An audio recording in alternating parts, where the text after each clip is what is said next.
नीतीश कुमार जी ने गवर्नेंस से कोई समझौता नहीं किया।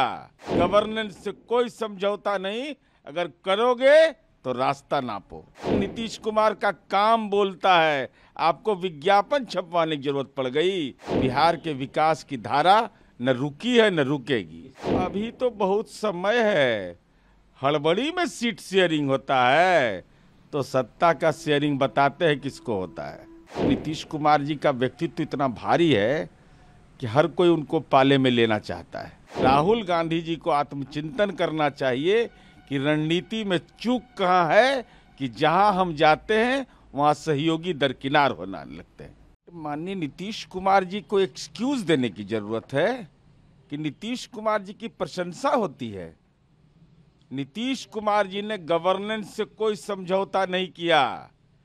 पीड़ा इस बात की है राष्ट्रीय जनता दल को कि नीतीश कुमार जी ने बड़े पैमाने पर नियुक्ति की और नियुक्ति में कोई घाल मेल नहीं हो पाया, कोई पदस्थापन का खेल नहीं हो पाया जैसे राजस्व विभाग में करने की कोशिश की थी। अंडर हैंड डीलिंग नहीं हुआ। तो ये डीलिंग नहीं होगा तो हम राजनीति का डील करते हैं, हम धन कमाने का डील नहीं करते हैं। हमने रास्ता खोजा कि गवर्नेंस से कोई समझौता नहीं, अगर करोगे तो रास्ता नापो। मतलब छोड़ने का कारण आप कह रहे हैं कि करप्शन लोग कर रहे थे, आप इस इलाज से लोग। भाई राजस्व विभाग में क्या आया ये तो स्पष्ट हो गया ना। और जिस ढंग की भाषा का इस्तेमाल इनके लोग कर रहे थे, क्या राष्ट्रीय जनता दल ने कभी लगाम लगाया? भाषाई अपसंस्कृति जिस ढंग से उभर रही थी धार्मिक ग्रंथों के ऊपर में, विभिन्न सामाजिक समूहों के ऊपर में, उसका क्या औचित्य था? इसमें आपका क्या योगदान था? कोई योगदान तो था नहीं।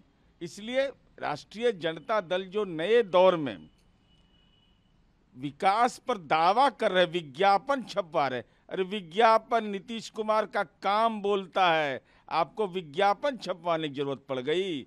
और विज्ञापन में भी धोखाधड़ी। राष्ट्रीय जनता दल और महागठबंधन परिवार लिखा, कांग्रेस नहीं लिख सकते थे, सीपीआई सीपीएम माले नहीं लिख सकते थे। एको भव, यह नहीं चलने दिया जाएगा। सम्राट चौधरी कहते हैं कि कोई भी बड़ा फैसला पूरी स्थिति देखते हुए लेंगे। नहीं, वो उनका अंदरूनी मामला है। वो भारतीय जनता पार्टी का केंद्रीय नेतृत्व फैसला लेगा, वो जाने, राज्य नेतृत्व उसकी सहमति देगा।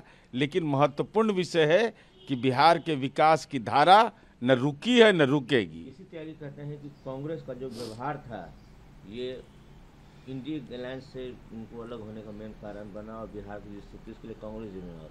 देखिए, माननीय केसी त्यागी जी हमारी पार्टी के राष्ट्रीय प्रवक्ता हैं। उन्होंने अगर बात कही है तो पूरी गंभीरता से बात कही है। और यह सच है कि 1.5 वर्ष से हम लगातार लगे हुए थे इंडिया अलायंस में।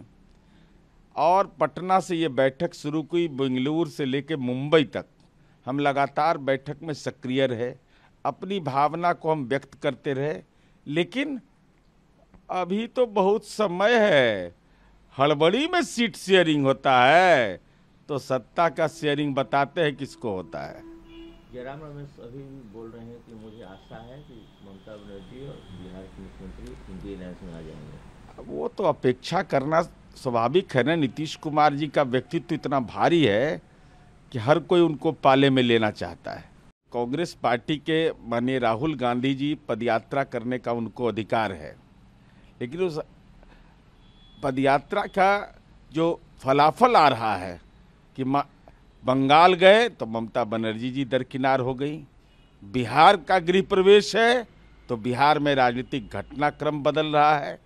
इसलिए स्वाभाविक रूप से राहुल गांधी जी को आत्मचिंतन करना चाहिए कि रणनीति में चूक कहाँ है कि जहां हम जाते हैं वहां सहयोगी दरकिनार होने लगते हैं।